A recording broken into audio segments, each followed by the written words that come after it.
Mesdames, Messieurs, bonsoir et bienvenue à ce premier numéro de Déclic sur Télé 7. Déclic, ce soir, va parler de l'élection du nouveau pape à l'issue du conclave qui a eu lieu hier à Rome, au Vatican. C'était à la chapelle Sixtine. Et ce soir, nous avons deux invités sur ce plateau avec qui nous allons parler du défi qui attend le nouveau souverain pontife. Nous allons dire bonsoir à l'abbé José Poundou qui est prêtre de l'archidiocèse de Kinshasa. Bonsoir, merci. Nous avons également maître Laurent Ochumbe, il est avocat au barreau de Kinshasa-Gombe. Bonsoir. Bonsoir, monsieur le journaliste. Première question, le souverain pontife est élu, il s'appelle François. Votre réaction? Bien, ma première réaction, c'est la joie. La joie d'avoir assez vite, je dirais même plutôt que qu'on pensait, n'est-ce pas, d'avoir un nouveau pape qui succède à Benoît XVI, pape émérite. N'est-ce pas? Ça, pour moi, c'est la joie. J'ai éprouvé une grande joie et je dois dire que quand j'ai appris la nouvelle, je suivais la télé, quand j'ai vu apparaître le nouveau pape, eh bien, j'ai invité mes confrères avec qui on suivait l'émission d'ouvrir une bonne bouteille, n'est-ce pas, pour célébrer l'événement, et c'est ce que nous avons fait en communauté. Donc c'est la joie d'avoir un nouveau pape. Et l'autre impression, c'est l'impression agréable d'être en face d'un homme d'une profonde simplicité, je dirais même humilité, n'est-ce pas? Rien qu'à voir la croix qu'il a portée. Ça, c'est un indice que peut-être qui n'a pas attiré l'attention de beaucoup de gens, mais moi, ça a retenu mon attention. La croix qu'il a portée, c'était pas une croix qu'on trouve habituellement chez les papes. Regardez les images du départ de Benoît XVI, observez la croix qu'il a toujours portée comme pape, eh bien c'est une croix dorée, n'est-ce pas? Et là, nous avons vu une croix noire et portée d'une manière très simple, sans fioritures, non, d'une manière très très simple, une simple croix noire. Je ne sais pas en quelle matière elle était faite, mais en tout cas, elle n'était pas dorée. Ça, c'est un premier indice, un premier signe qui m'a interpellé. Et le deuxième signe qui m'a interpellé, c'est le langage qu'il a utilisé pour s'adresser à cette grande masse de gens réunis à la place Saint-Pierre. Il a utilisé un langage d'une grande simplicité, un langage direct, un langage très peu diplomatique, en tout cas, qui n'avait rien de langage diplomatique, ecclésiastique. Non, c'était un langage simple. Bien, on va y revenir sur ça. Maître Laurent, la papauté a quitté l'Europe pour l'Amérique latine. Il était temps? Je crois que, merci beaucoup pour votre question. Et je salue tous les téléspectateurs qui nous suivent ce soir. Je pense que, comme croyant catholique avéré, d'abord, c'est une satisfaction, comme l'a dit M. l'abbé Poundou tout à l'heure. Nous, catholiques, nous sommes satisfaits que l'Église catholique, après la démission, le 28 du mois dernier, du pape Benoît XVI, l'élection du nouveau pape qui a pris le nom de François, pour nous, c'est un sentiment de joie.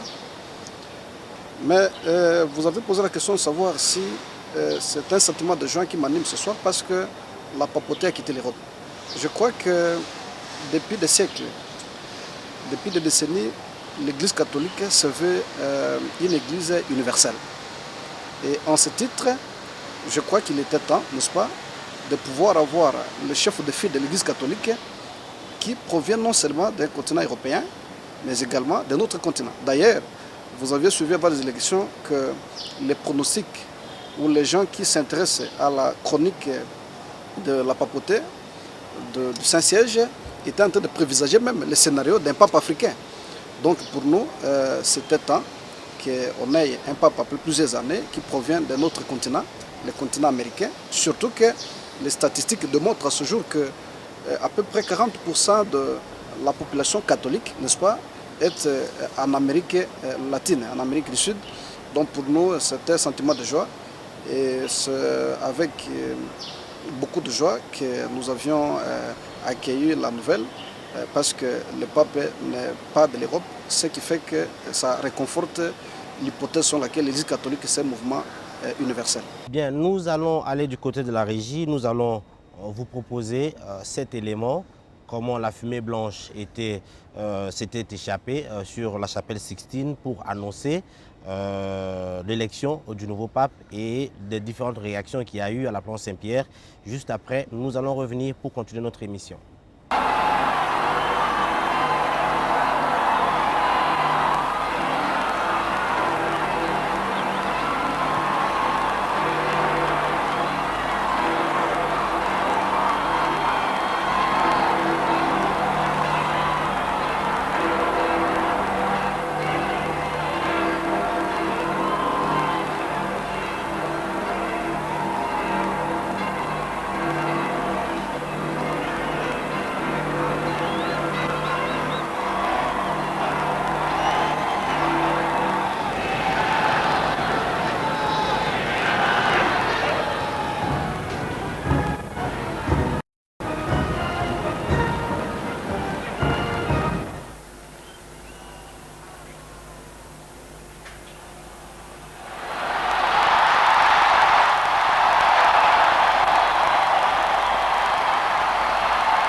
Habemus Papam.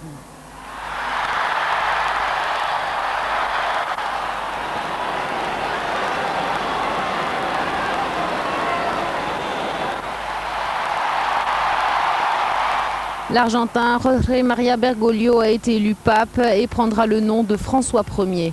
C'est empli d'émotion que le nouveau souverain pontife est apparu, comme le veut la tradition, au balcon de la basilique Saint-Pierre. Fratelli e sorelle. Mes frères et mes sœurs, bonsoir.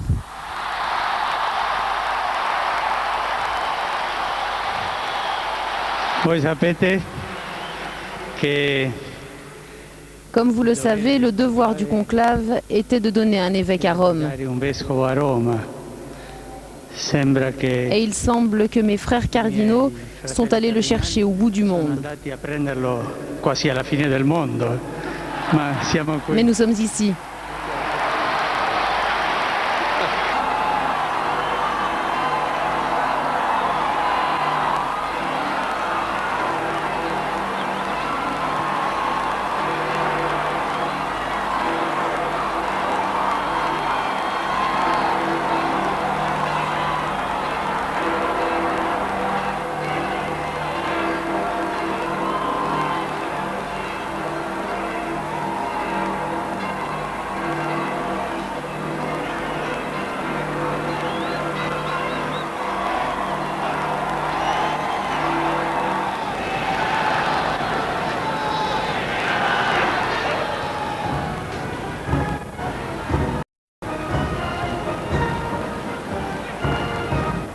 Bien voilà, deux réactions.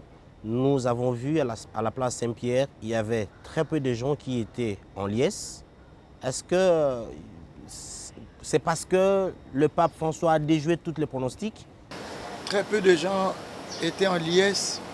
Je ne sais pas si le spectacle auquel nous avons assisté devant nos petits écrans peut nous autoriser à l'affirmer de la sorte. J'ai plutôt l'impression qu'à l'annonce du nouveau pape, eh bien, c'était plutôt la grande joie qui a éclaté dans la masse qui était là, disons, à la place Saint-Pierre de Rome. N'est-ce pas? Bon, bref, cela n'est pas le problème, mais il est vrai que l'élection de François, que nous pouvons appeler frère François, parce que c'est comme ça que François d'Assise aimait se faire appeler, frère François, eh bien, l'élection de frère François à la tête de l'Église a été certainement une surprise pour beaucoup, parce qu'il n'a pas figuré dans les personnes, les différents sondages qui parlaient des papables, des papabilés, comme on dit cela, eh bien, il ne figurait pas. hein, il ne figurait pas. Donc c'est une surprise. Hein, et pour moi, une agréable surprise. Hein.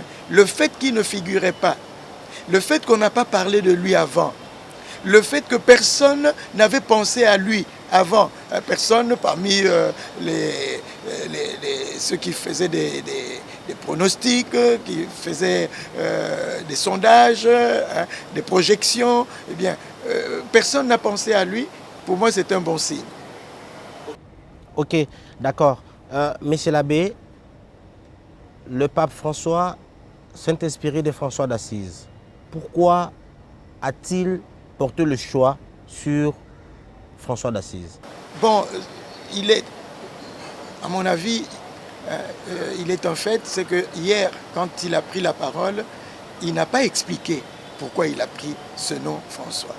Je ne l'ai pas entendu comme Jean-Paul Ier l'avait fait après son élection. Il a expliqué pourquoi il a pris le nom de Jean-Paul. Il s'est référé à Paul VI, à Jean 23 d'abord, qui a commencé le concile, et il s'est référé à Paul VI, qui a été son prédécesseur, et il a dit, voilà, je prends ce nom-là pour montrer que je m'inscris dans le prolongement du pontificat de ces deux prédécesseurs, et je vais continuer pratiquement dans la même ligne. C'était ça l'explication que Jean-Paul Ier avait donnée. Hier, François n'a pas donné d'explication. Mais maintenant, nous pouvons commencer à supputer, nous pouvons commencer à imaginer et à nous donner une explication. Et moi, l'explication que je donne, c'est que venant de l'Amérique latine, où il y a cette option préférentielle pour les pauvres qui marque l'Église de l'Amérique latine depuis des décennies, n'est-ce pas?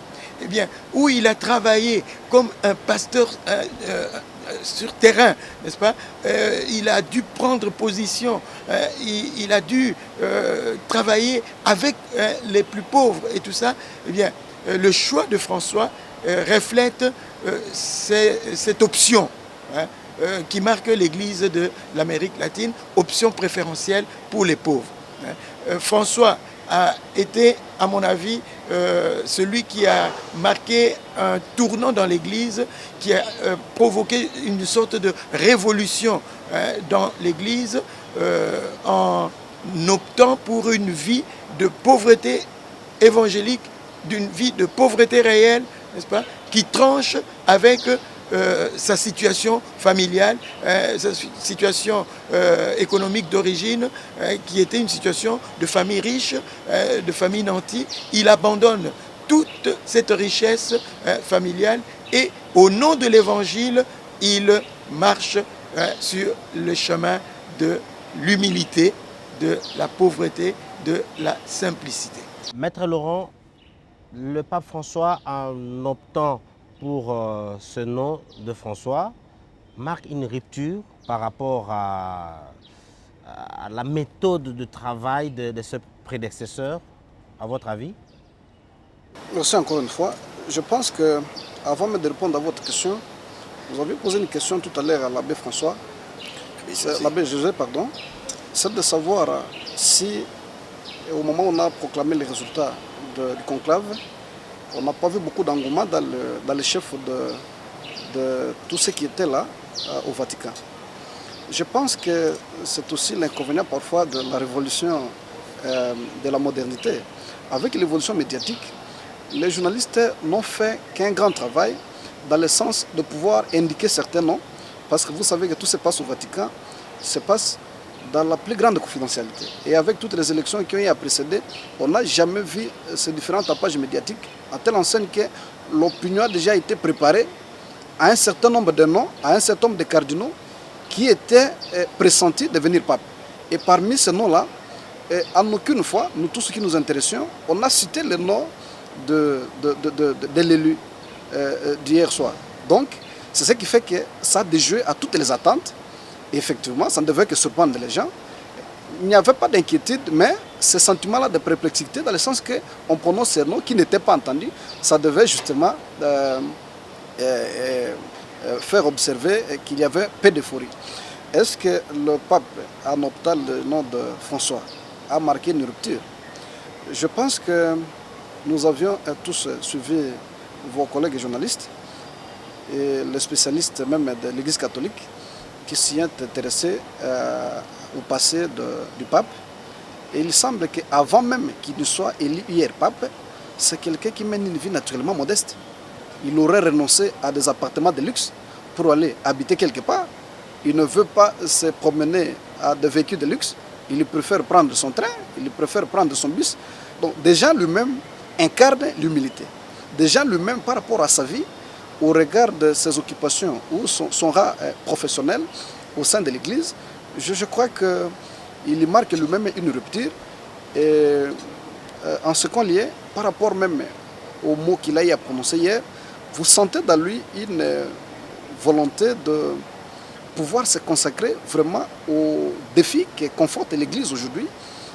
Donc je pense que c'est une rupture et une rupture positive qui comble aux attentes de nous qui sommes chrétiens. Bien, vous avez tout à l'heure vous parlé du défi. Monsieur l'abbé José, quels sont ces défis auxquels le nouveau pape devra faire face, excusez-moi?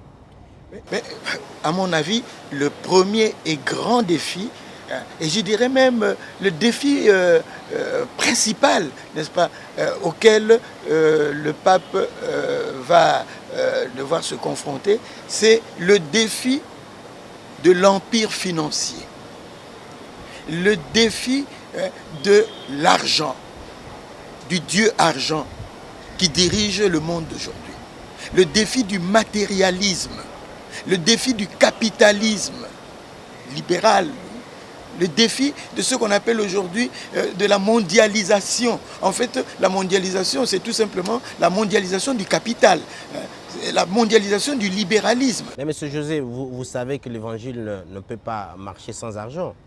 Non, ce n'est pas l'évangile qui ne peut pas marcher sans argent.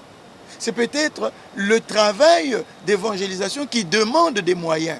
Mais il n'est pas dit que l'évangile s'accommode avec l'argent. Et à nous référer aux paroles de Jésus-Christ lui-même, n'est-ce pas, lorsqu'il dit « Nul ne peut servir deux maîtres à la fois, Dieu et l'argent », n'est-ce pas? Et quand lui se présente à ses disciples, n'est-ce pas, à ceux qui le suivent, ils disent « Eh bien, le Fils de l'homme n'a même pas de pierre où reposer la tête ». N'est-ce pas? Et quand il donne consigne à ses disciples, en les envoyant en mission, il leur dit, ne prenez ni sac, ni bourse, ni besace, ni menu monnaie, n'est-ce pas? Eh bien, toutes ces paroles et tout ce comportement de Jésus indique que l'évangile ne s'accommode pas avec la puissance de l'argent, n'est-ce pas? La toute-puissance de l'argent. Et donc, je crois qu'aujourd'hui, dans un monde marqué par la crise financière internationale, marqué par tous ces problèmes liés à l'argent, les guerres qui sont des guerres économiques, n'est-ce pas? Toutes ces questions qui tournent autour de l'argent, autour de l'économique, eh bien, le pape François est confronté à ce grand défi, et défi qui est même au sein de l'Église. Nous avons connu dans l'Église, dans les pontificats précédents, tous ces scandales financiers qui ont marqué la vie de l'Église, n'est-ce pas? Eh bien voilà, le pape est appelé à relever ce grand défi qui consiste à mettre l'Évangile et Dieu avant l'argent. Et quand vous parlez de l'empire financier, vous voulez parler de la réforme de la curie, c'est ça? Non, la réforme de la curie n'est pas liée à l'empire financier. La réforme de la curie, c'est une réforme, je dirais, du gouvernement de l'Église, n'est-ce pas? Le gouvernement de l'Église et en même temps le gouvernement de ce qu'on appelle la cité du Vatican, l'État du Vatican, n'est-ce pas? Et donc, de ce côté-là, on ne peut pas mettre directement une relation entre l'empire financier et la curie romaine. La curie romaine fonctionne selon un certain nombre de normes, et la curie romaine, elle est là comme l'instance qui aide le pape à gouverner l'Église et à gouverner l'État du Vatican. Puisque tout à l'heure, vous avez affirmé qu'il y a eu des problèmes au sein de l'Église, notamment, il y a, si vous n'avez pas cité, je le cite, la pédophilie. Oui, il y a le problème de la pédophilie mais en fait, il faut aussi avouer que par rapport à ce problème, il y a eu une campagne médiatique contre l'Église aussi. Parce qu'il faut reconnaître que beaucoup de cas de pédophilie auxquels on a fait allusion sont des cas anciens. Des cas nouveaux, il y en a, certes, mais c'est plus des cas anciens. Je vois par exemple tel évêque à Bruges ou tel prêtre, n'est-ce pas, d'un tel âge, âgé de tant d'années, n'est-ce pas, et on remonte à sa jeunesse sacerdotale où il a eu des gestes, des comportements préjudiciables, n'est-ce pas, pour des enfants, des attouchements ou quoi. Eh bien, on a ressuscité beaucoup de cas qui étaient des cas anciens, n'est-ce pas? Sans méconnaître qu'il y a des cas récents, actuels, de pédophilie. C'est vrai qu'il y a ce phénomène-là qui se pose dans l'Église et qui nécessite une réflexion en profondeur et une attitude évangélique.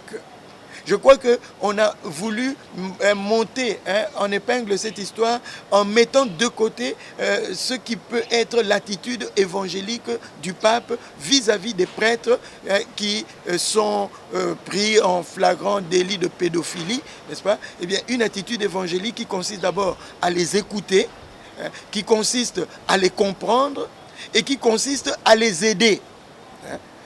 Et qui consiste aussi à les amener à réparer, à s'amender, oui, n'est-ce pas? Et pas nécessairement qui consiste à les condamner, à les rejeter. Non, je crois que ça ne résout pas le problème, n'est-ce pas? Le problème se pose au niveau beaucoup plus profond de la discipline ecclésiastique du célibat. Comment cette discipline est vécue, comment cette discipline est appelée peut-être à évoluer au sein de l'Église, qu'à un moment donné, on puisse en faire quelque chose de libre, c'est-à-dire qu'il y ait un choix libre, comme ça se fait dans une autre partie de l'Église, n'est-ce pas, l'Église orientale, n'est-ce pas, qui laisse une liberté de choix à ceux qui veulent devenir prêtres. Et cette liberté de choix est déjà, commence déjà au niveau de la formation. N'est-ce pas? Quand on est en formation, on choisit dans quel type de clergé on va évoluer, clergé marié ou clergé célibataire, avec une restriction, c'est que les évêques dans ces églises orientales sont choisis parmi les clergés célibataires. Est-ce que dans le droit canon, y a-t-il des dispositions qui parlent clairement qu'un clergé peut avoir une femme en mariage? Non, dans le droit canon, qui est le droit de l'Église catholique romaine, cela n'est pas prévu. Dans le droit canon, nous nous engageons comme prêtres catholiques de l'Église catholique romaine, nous nous engageons à partir du diaconat, nous nous engageons au célibat pour toute la vie. Ouais. Donc, il n'est pas prévu dans le droit canonique, à moins qu'il y ait une révision du droit canonique, qui pourrait peut-être venir un jour, n'est-ce pas? Et qu'il y ait une décision de l'Église en concile ou en synode, et que cette décision change la discipline actuelle de l'Église et que ces décisions soient reflétées dans le droit canon révisé, eh bien, pour le moment, il n'en est pas encore question. Ok, bien, merci. Maître Laurent, l'abbé José parle d'une attitude évangélique pour le nouveau pape. Est-ce qu'il y a des problèmes, notamment le mariage homosexuel? Est-ce que le nouveau pape doit-il ou devra-t-il céder à la pression, puisqu'il devra s'adapter aux enjeux actuels, puisque l'homosexualité est clamée partout? Et l'Église catholique en France, vous vous souviendrez, se lever pour dire non à cela. Est-ce que parmi ce défi à relever sera aussi ce problème lié au mariage homosexuel? Écoutez, moi je pense qu'en ce jour, l'Église a beaucoup de défis à relever. Mais je suis parmi les gens qui pensent que sans donner des leçons au pape, parce qu'il n'en est pas question, et je suis parmi les gens qui pensent que l'Église doit demeurer authentique. Parce que le message n'a pas changé. La mission que Jésus a confiée à ses disciples n'a pas changé. il n'appartient pas, n'est-ce pas, à un groupe de personnes, notamment actuellement les médias, de faire pression pour que l'actuel pape pense à pouvoir réviser le droit canon pour favoriser... Il n'y a pas que les médias, c'est le pouvoir public. En France, il y a des lois qui sont initiées. Aux États-Unis, il y a même le président Barack Obama qui a demandé il faut insérer le mariage homosexuel. Oui, moi, je pense que l'Église est différente de l'État. Hein. Vous n'allez pas oublier ça. Bien sûr que l'Église avait une grande hégémonie au sein de l'État dans les siècles qui ont précédé. Mais en ce jour, l'Église a marqué une nette séparation entre elle et l'État. Ce qui fait que l'État régit le fonctionnement régulier de personnes qui vivent, n'est-ce pas, dans un territoire donné. Mais l'Église s'occupe, n'est-ce pas, de l'idéologie de Jésus. Particulièrement notre Église, nous devons professer et faire prospérer cette idéologie de Jésus qui consiste à respecter un certain nombre de valeurs. Et l'Église ne doit pas, chaque fois qu'un État quelconque, puissant soit-il, oriente sa politique vers un certain favoritisme, il n'en est pas question que l'Église veuille aussi faire cette réforme-là, comme si la RDC qui s'inspirait d'un pays quelconque qui aurait fait une réforme pour son développement. L'Église ne vise pas le développement comme elle vise un État.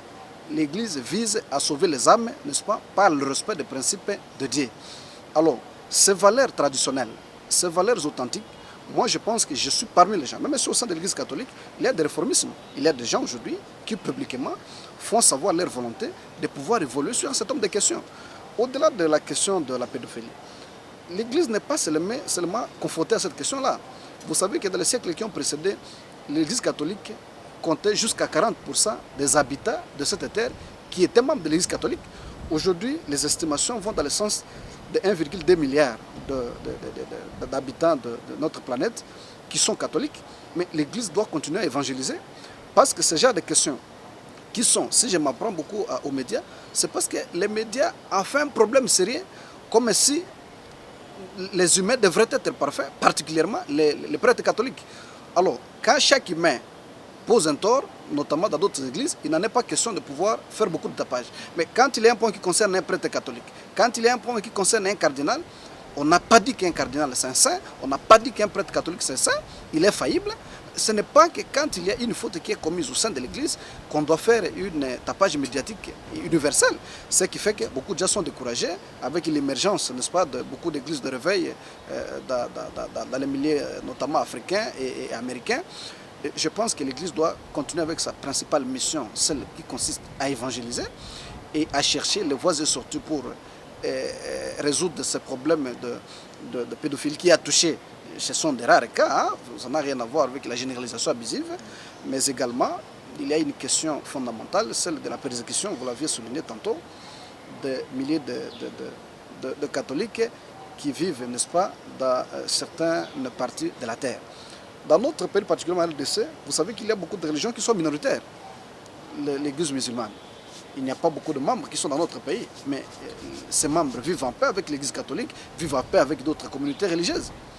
Mais quand je me permets de citer les pays comme l'Iran, comme l'Irak, comme l'Égypte aujourd'hui, où nous voyons que le pape doit effectivement orienter une politique qui consiste à dialoguer avec, n'est-ce pas, le représentant de cette église-là pour favoriser la quiétude, la paix, le dialogue, pour que chacun de ces États respecte les opinions des autres. Parce qu'aujourd'hui, la tolérance est devenue une valeur universelle, la liberté de penser, la liberté de culte sont devenues des valeurs universelles, et je pense qu'il appartient, n'est-ce pas, à notre souverain pontife de pouvoir engager une véritable discussion, un véritable débat, une véritable diplomatie, n'est-ce pas, avec le représentant de ces églises que je viens de te citer, pour permettre à ce qu'il y ait quiétude, pour que ces catholiques-là n'abandonnent pas, n'est-ce pas, leurs convictions parce qu'ils sont persécutés. Je crois que ce sont ce défi-là qui est confronté l'Église catholique à ce jour, mais nous y parviendrons parce que lorsque le pape a prononcé son petit mot hier, il a appelé notamment à ceux qui étaient là de prier pour lui, ce qui fait que le pape veut démontrer que tous, nous devons être ensemble pour réaliser, n'est-ce pas, le défi qui nous attend. Il n'est pas le seul à pouvoir endosser ces différents défis-là, même s'il est le gouvernail. Avant de poser la question de savoir, dialogue interreligieux, comment s'y prendre par rapport au pape, M. l'abbé José, le pape a demandé hier à la foule de prier pour lui. Comment vous avez perçu? J'ai perçu 3 choses là-dedans. D'abord, un signe d'humilité. Que quelqu'un demande qu'on prie pour lui, ça signifie qu'il reconnaît qu'il est limité, il reconnaît qu'il est faible, il reconnaît qu'il a besoin des autres. C'est un signe d'humilité, mais en même temps, un signe de fraternité. C'est la raison pour laquelle je dirais le pape François, eh bien, je l'appellerais volontiers le frère François. Un signe de fraternité, mais aussi un signe de solidarité. Solidarité parce que, bon, quelque part, je suis un être pécheur, comme vous, j'ai besoin de vos prières pour mon propre salut, pour mon propre développement spirituel. J'ai besoin de votre prière, j'ai besoin de votre collaboration spirituelle et j'ai besoin de vous. Donc, un signe de solidarité. Il s'inscrit dans les 2 paroles qu'il a utilisées, 2 mots qu'il a utilisés hier, la fraternité et la solidarité. Et donc je crois que c'est un geste qui est venu du fond de lui-même et qui exprime ces 3 valeurs évangéliques, fraternité, solidarité et humilité. Alors, dialogue interreligieux? Le dialogue interreligieux, il a toujours été. Depuis le Concile Vatican II qui a consacré tout un document sur ce dialogue interreligieux, eh bien, les papes qui sont venus après le Concile Vatican II se sont tous investis dans ce dialogue interreligieux. On se rappellera les démarches de Paul VI, on se rappellera les démarches de Jean-Paul II, n'est-ce pas? Et même les démarches de Benoît XVI, n'est-ce pas, par rapport à l'islam, par rapport aux autres religions du monde, n'est-ce pas? Donc, je crois que ce dialogue interreligieux, pour moi, ne pose pas un problème particulier, n'est-ce pas? Parce qu'il y a une tradition qui s'est créée et qui sera certainement poursuivie par l'actuel pape. On attend du nouveau pape également de poser un acte politique. Qu'est-ce qu'on attend parler de cet acte politique? Ça dépend. C'est vous qui parlez d'acte politique. Je ne vois pas de quel acte politique il s'agit. Nommer son secrétaire d'État, par exemple.